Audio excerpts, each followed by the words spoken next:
the lion inside. In a dry, dusty place where the sand sparkled gold stood a mighty flat rock, all craggy and old. And under that rock, in a tiny full house, lived the littlest, quietest, meekest brown mouse. He was so very tiny, so incredibly small, that nobody noticed him ever at all. He got trod on and sat on and missed out of stuff, ignored and forgotten. Yes, mouse life was tough. Meanwhile, far above, on top of the rock, times were quite different. It was lion o'clock. This huge, toothsome creature made sure everyone saw how important he was by how loud he could roar. He was head of the pack. He was shouty and tough. He loved showing the crowd he was made of strong stuff. Yes, all were impressed by this mighty King Cat. If only, thought Mouse, I could be more like that. Then, late one dark night, in his Minnie Mouse bed, the cleverest thought popped into his head. He jumped from the covers and held up a paw. I've got it, he said. What I need is a roar. I mean, what if this mouse, with the weeniest squeak, was a little more grrr and a little less meek? Well, he'd still be the smallest of fuzziest brown mice, but he'd make friends and join in, and life would be nice.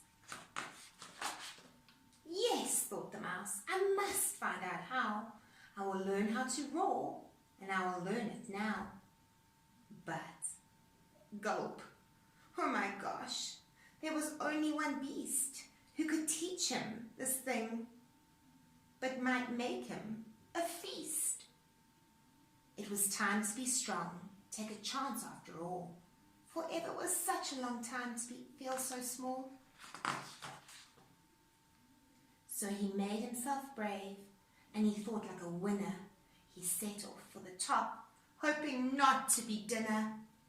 It felt like the scariest thing he could do, but if you want things to change, you first have to change you.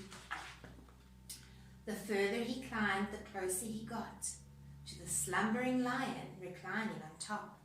Then at last, as he stood on his tippity toes, he found himself suddenly nose to nose.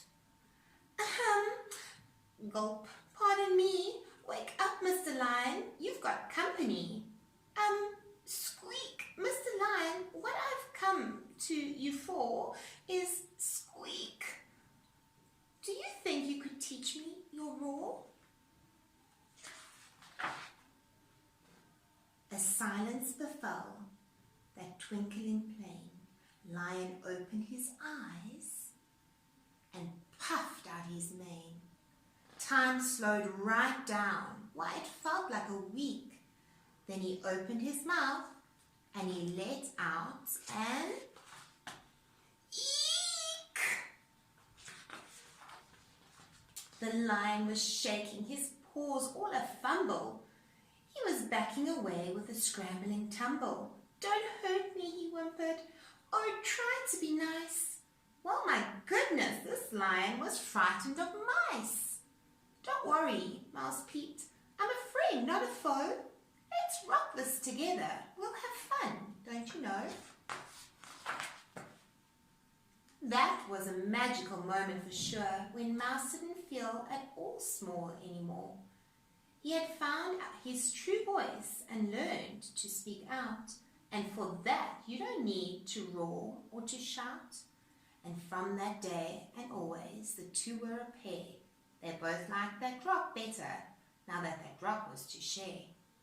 The mouse, while still little, felt big in his head, and Lion, he still roared, but with laughter instead.